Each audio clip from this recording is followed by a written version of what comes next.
Welcome to the Black Entrepreneur Experience podcast. Inside the business, buzz, and brilliance of Black entrepreneurs, here is your host, Dr. Francis Arlene.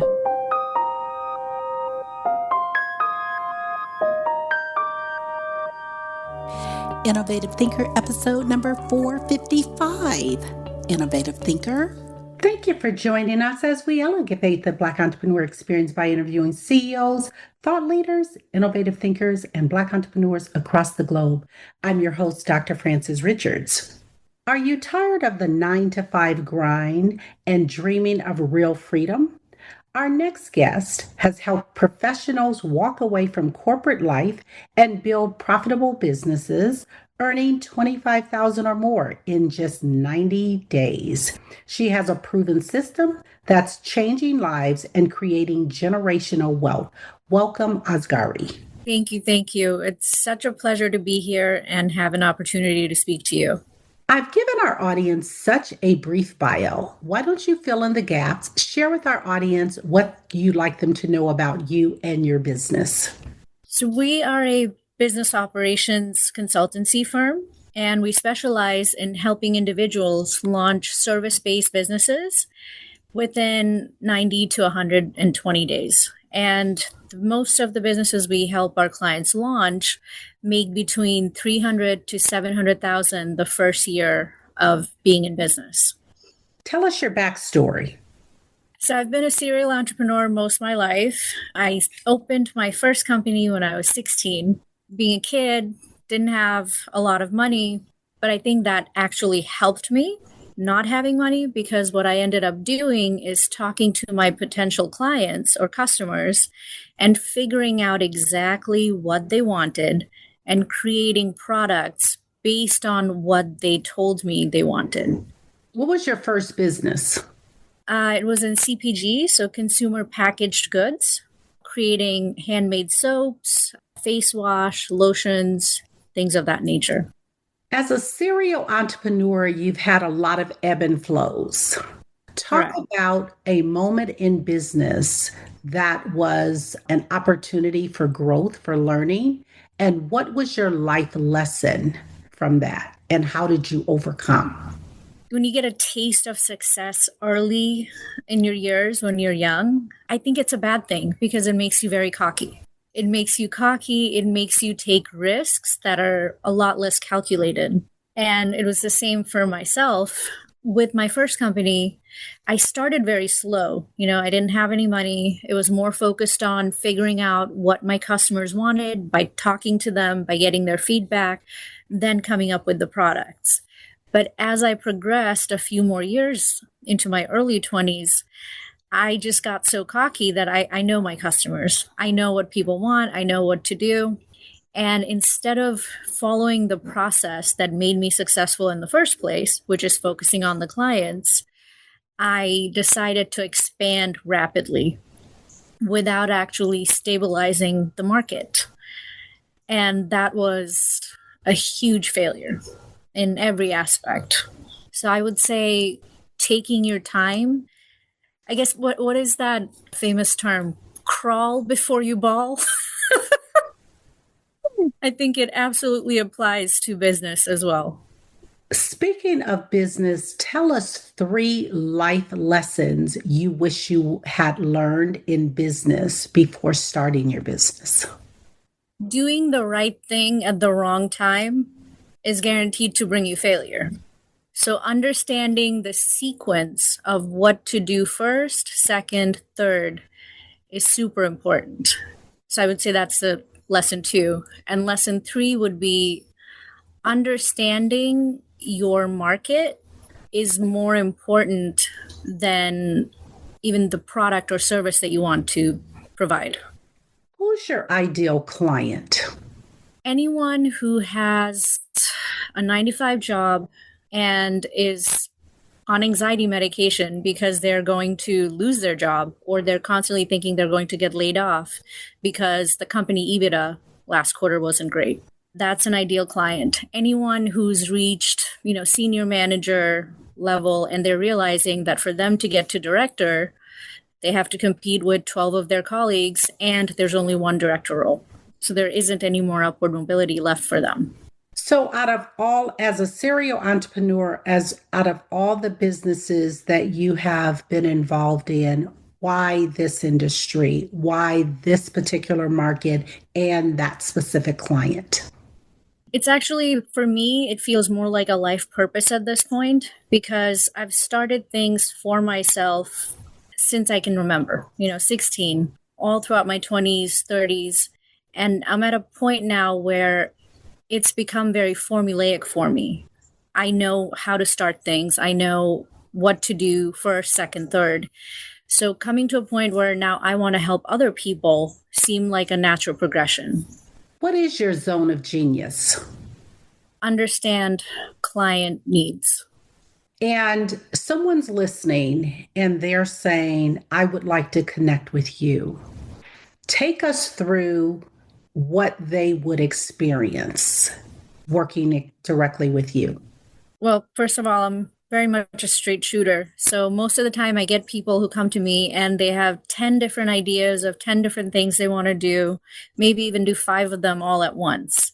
So step 1 is getting them to narrow down their focus to one thing, and then actually doing validation to make sure the idea that they have is actually going to do well if it's launched as a business. So even before you launch their idea as a business, doing a full competitive analysis, market research, validating the idea. And then from there, we would look at funding options. More times than not, one of the biggest challenges for people to even start a business is, well, I don't have the money for it, right? So helping them figure out whether to get an SBA loan or a small private loan, or even if they want to do a Rob's rollover. So that would be step 2. Yeah. And when you think about getting a loan, especially in the environment we're in today, interest rates are up. People are a little bit cautious about borrowing. Even the lenders are very cautious about who they're lending to. Correct. What other strategies would you suggest if that person is feeling a little bit uncomfortable with the market right now and interest rates? So even with the interest rate, if you're thinking for a business in the long term, right? For example, let's say we get a $250,000 SBA loan at 10% interest rate. Within 3 to 4 months, your business is going to generate enough revenue where you're able to make those payments on that loan from what you generate in the business. So even before you start, it sounds kind of scary taking on a loan, but you're able to service that loan through the revenue of the business. Does that make sense? It does. And with the ideal client, they're still generating this revenue, but they also working their 9 to 5. So we get half and half. We get some clients who are just ready. They're ready to start. We get them a loan and they draw as an owner salary from the loan for their personal expenses, and they start their business full time. And then we have clients who are a little more reserved, so they don't want to do that, at which point we help them run their operations, hire team members, managers to run their business for the first year, so that by the end of the first year, they're able to see what type of revenue the business generates, and they feel more comfortable to then make a decision now to either quit their job, take over their business full time, or continue running it with managers. And are you helping them find the managers to actually run the business? You're doing all of that? Absolutely. We are involved end to end, from figuring out the right business to getting them a loan to actually helping them set up the business, operate the business, employ whatever roles they need filled, everything. Azgari, you used the word success. What was that aha moment for you when you knew this business was going to be successful?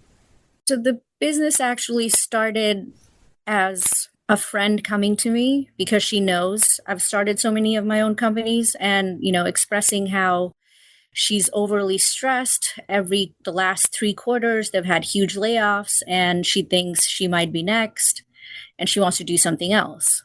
So just helping her start with her own company, and fast forward 3 years from now, we've helped over 170 clients so far. Seeing the transformation with her, starting with her, where she was completely anxiety ridden to, yes, business ownership is scary and it's chaotic, but that sense of pride in her, seeing that for me was the aha moment. That this is what I was born to do. This is where I have been led to with my entire life's journey, is helping other people now experience the same joy of entrepreneurship. And how do you define success? Doing what you want to do with your time and having the ability to generate whatever income you want for yourself and your family. Being in a position where you have control over that. That is success. For you. Mm-hmm. Advice you wish you had followed. Focus on what your clients want. Keep that as your North Star at all times. If you give your clients what they're wanting, not what you think they want, you'll always have clients to serve. And that goes back to when you talked about understanding your client, understanding your market, which is key. Yeah. What problem exists in the world today that you would like to solve? People not having control over their own time. Let's talk about artificial intelligence. Tell us your take on artificial intelligence and how are you using AI?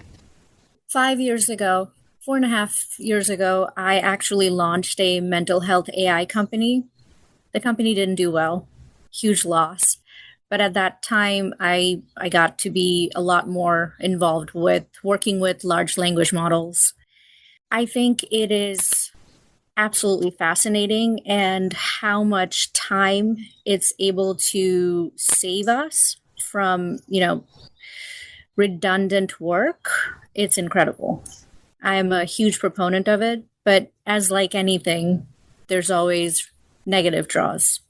But I would say the positive definitely outweighs. Absolutely. Speaking of mental wellness, talk about mental wellness and entrepreneurship. It's not great when you start.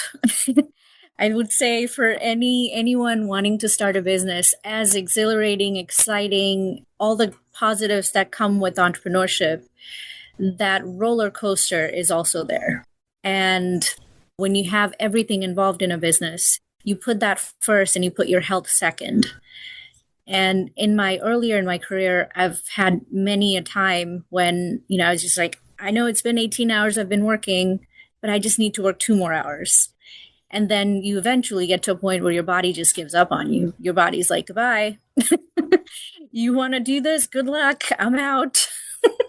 Putting your health and mental wellness first, regardless of, what you're trying to accomplish in your business, has to be a priority, because when that asset fails, it doesn't matter. You can't do anything else. And what do you personally do to maintain your mental wellness?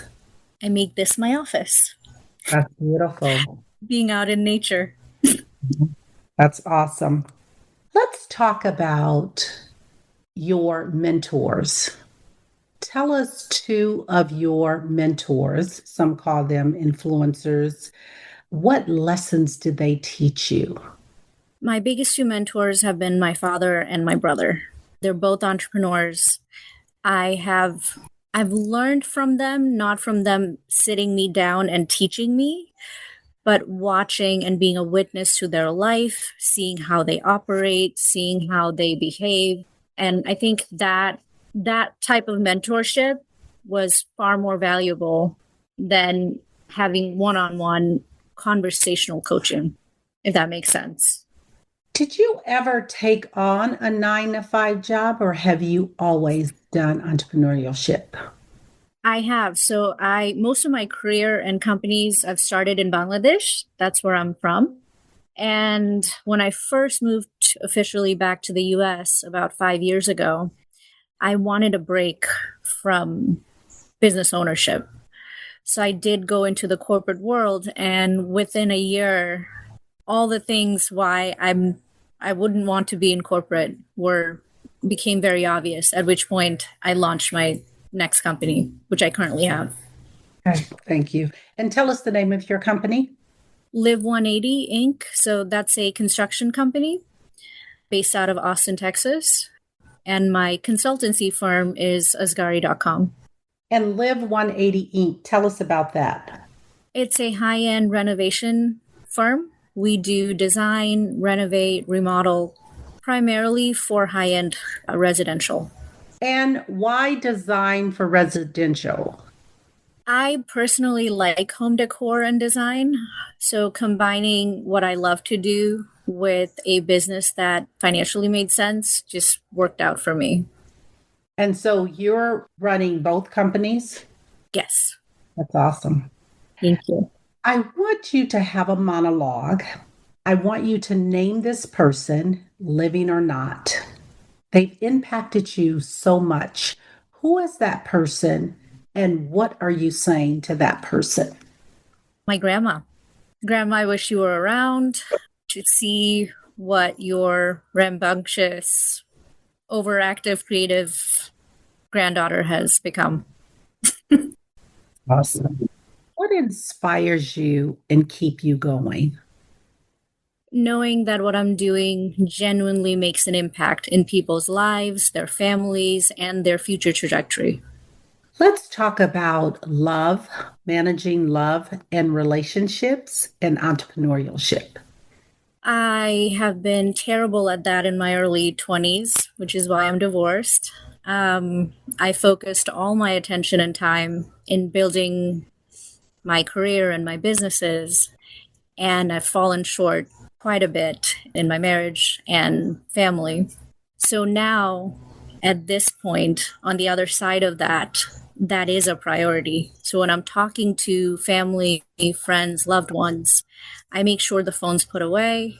I make sure I'm paying eye contact and actually listening to what someone I love or care about is saying, which is a new skill I had to learn. Let's take a snapshot of the last 30 days. What was your biggest win?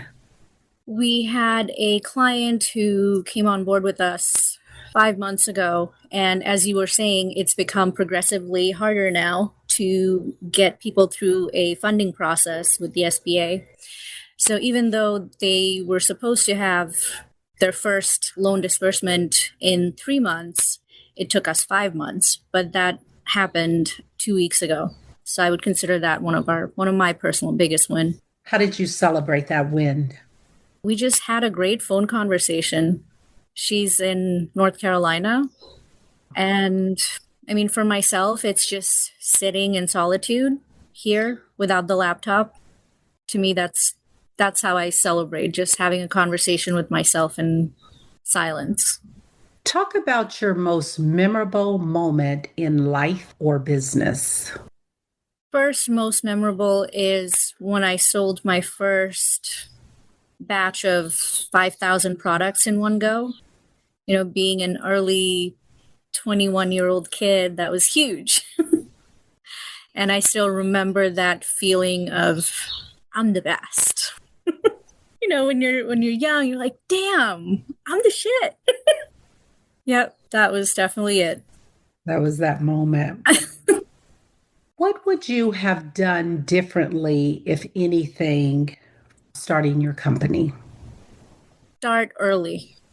Even earlier than you started? You started at 16. I don't mean from an age perspective, but Okay. from you get stuck being scared. So research is important and necessary. But then there is such a thing as research paralysis, which is just another way of you to just avoid what you need to do next because you're scared to take that step. So you just keep researching, consuming more information, and not actually taking action or just delaying it. Absolutely. So you're talking about analysis to paralysis. You have clients like that. How do you help them overcome that fear and anxiety of taking the next step? We have very honest conversations like, okay, let's not do it. And let's say we have this conversation in 6 months, what's going to change? Okay, let's say we don't do it in 6 months. We don't do it in a year. What's changed?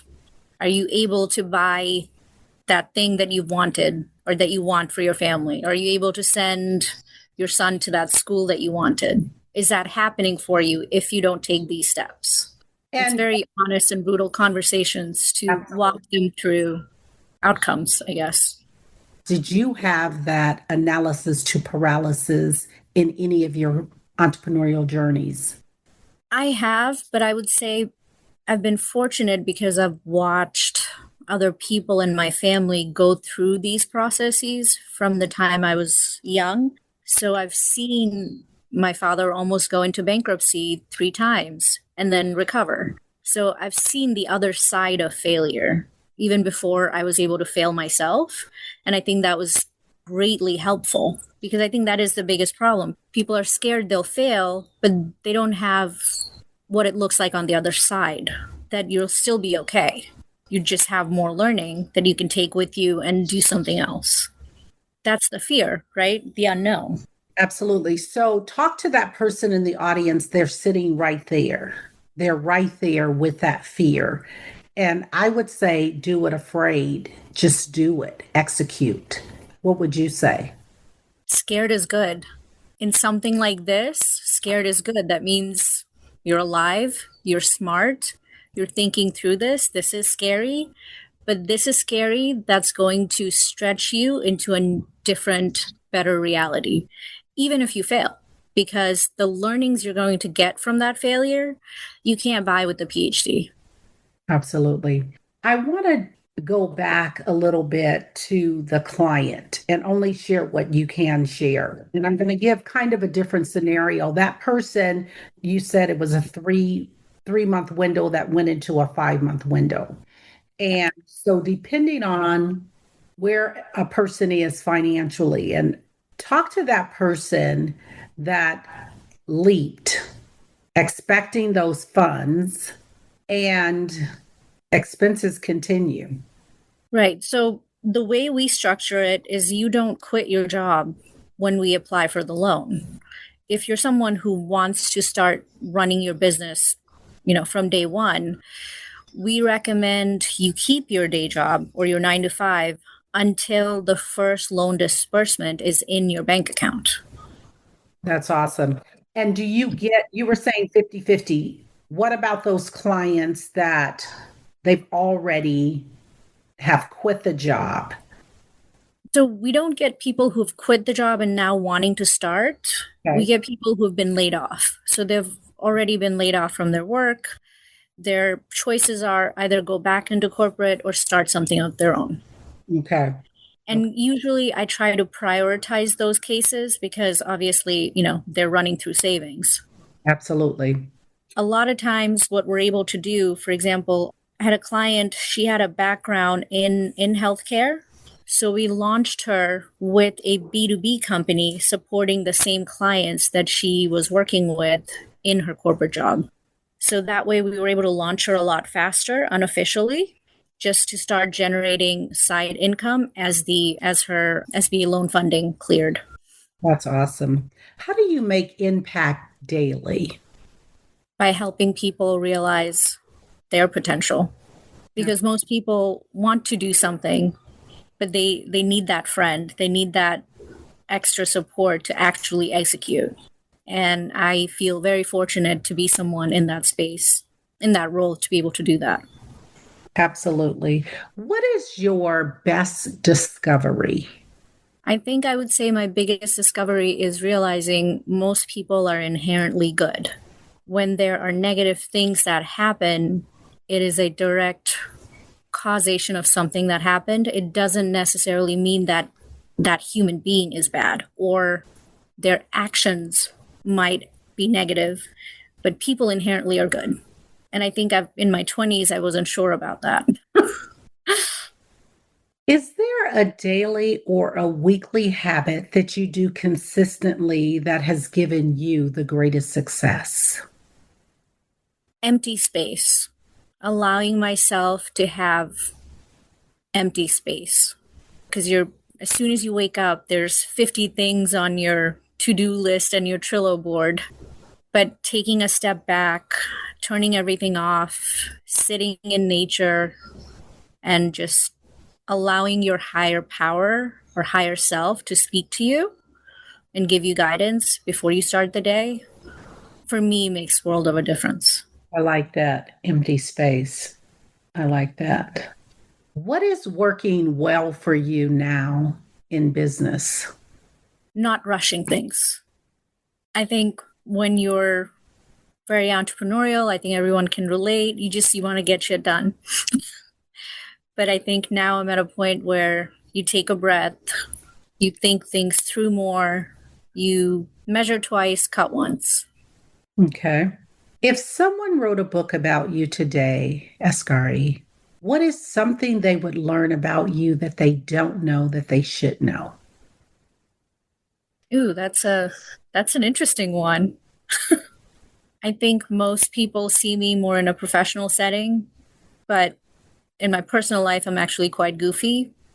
If I actually wrote a book and all the silly things that I do on a day-to-day basis, that would probably surprise people. Tell us one silly thing that you do that would surprise people.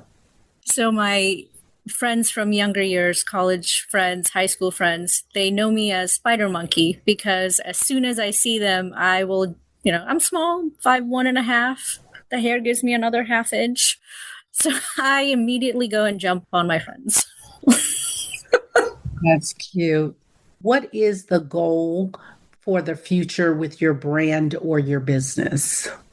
I am on a mission to help at least 1,000 people by 2030 start their own companies. Okay, absolutely.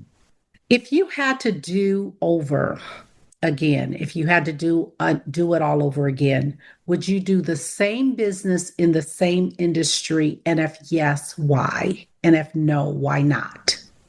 What I'm doing now, I would absolutely do this. When people talk about figuring out your passion, it would be something that you would do if no one paid you. For me, it's this, because I started with people not paying me to help them start a business, and I absolutely loved it. And speaking of that, if you lost everything and you had to rebuild in 30 days, what industry would you rebuild in and why? Same, this. I would redo this, but probably faster. Okay. We're going to switch roles. If you conducted this interview, what is the one question you would have asked yourself and answer it? What motivates you to continue doing what you're doing? And I think for me, it feels aligned to purpose. That's why I keep doing what I'm doing. And what brings you joy? Honestly, working. Working because my job involves talking to people in their most vulnerable states.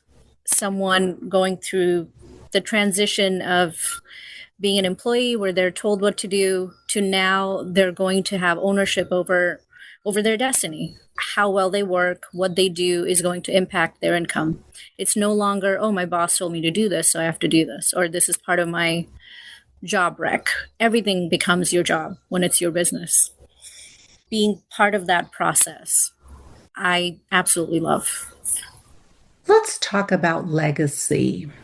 When it's all said and done, how do you want to be remembered? I want at least 1,000 people at my funeral who can have a story to tell my family of how I have helped them, how I've helped them change the trajectory of their career. And you've shared some amazing stories about a few of your clients. Is there one particular story that stands out right now that you'd like to share about a success that you've had with a client? So I've had one client, he was very, when you're a kid and someone comes and like tags you and then runs off, like they want to play, but they're playing hard to get to play. So he had reached out to us. He wants to start his own business, but it was almost like he wanted us to convince him for it. And, it's like, I'm not going to talk you into making the most important decision of your life. And he didn't come with us.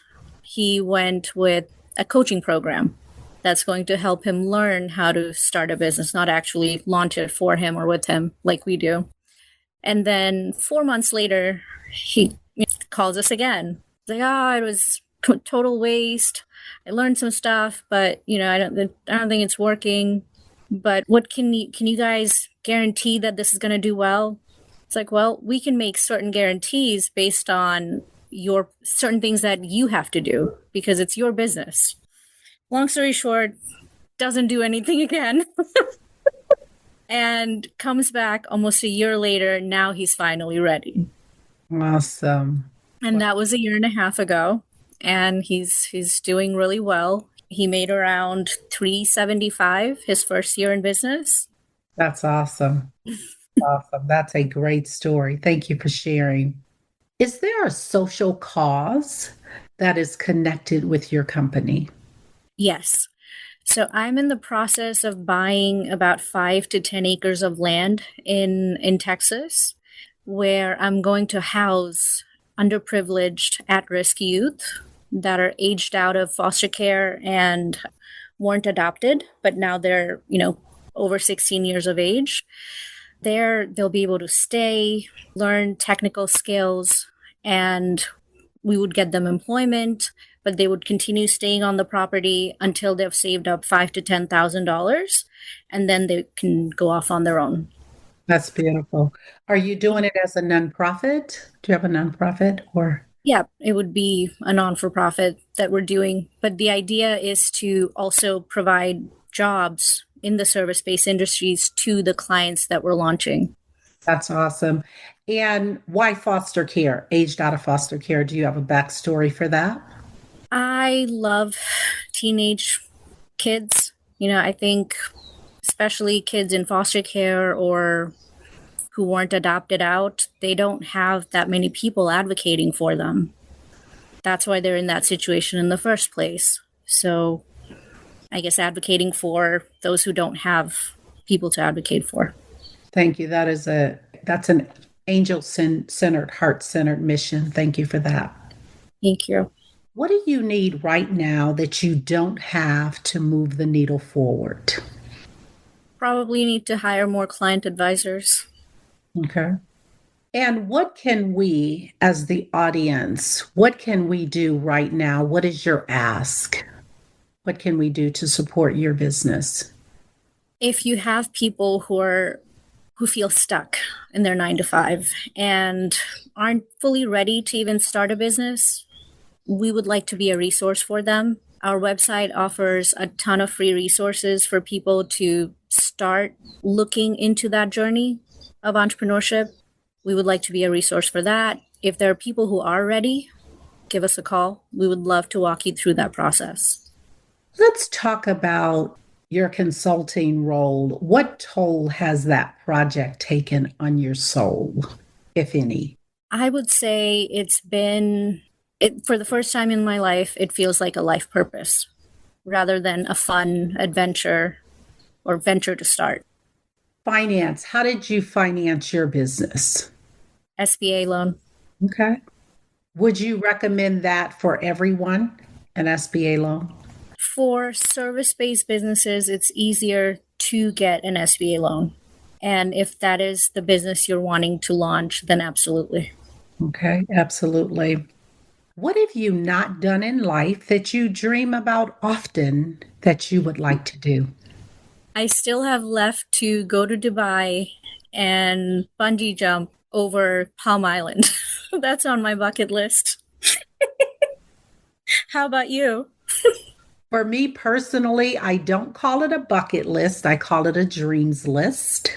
Okay, I like that. Is to go to Argentina to do the Argentina tango. Now, I can definitely find some place in Vegas to do the Argentina tango, but I absolutely want to go to Argentina and learn the Argentina tango. So that is on my dream list. I actually immediately visualize you doing it too. I love, love, love to dance. Let's talk about work-life effectiveness And how do you handle that in life and business, especially running dual companies? So I think leading with empathy when dealing with whether if it's family members or staff, starting from that point has helped me be more effective because I first start with, okay, what are they feeling? Where are they coming from? And then go into more of a, are we on the same page? Is the encoding and decoding of information, what I'm saying, is that the same you're hearing? So focusing on those parts of communication, I think has helped me be far more effective as I've gotten older. Okay. And I've heard someone say your why should make you cry. Why do you do what you do? It's that inner compass, that sense of this is the right thing for me. And someone watching this video, and you were saying when I was younger, and they're saying, oh my gosh, she looks so young, so amazing. And I want to ask you this question. Are you still having fun? I think I am. I think I'm having more fun now than I've ever had, right? I think once you reach a point in life where you're able to see things more of a bird's eye view, you're able to appreciate things more. You have more contrast of what bad looks like. So you appreciate the good and life just feels more full. Thank you for that. We've come to the part of our interview. It's called a rapid round of fun. I'm going to ask you a series of questions, and I'd like you to give me very quick answers. And if it's something you desire not to answer, feel free to say pass. Are you ready for the rapid round of fun? Okay, let's go. Your favorite comfort food? Tacos. Your favorite holiday? Christmas. Your ideal car? Maserati Quadroporte. Your favorite singer or rapper? There's a few of them. Jay-Z is on the list. Your favorite dance song?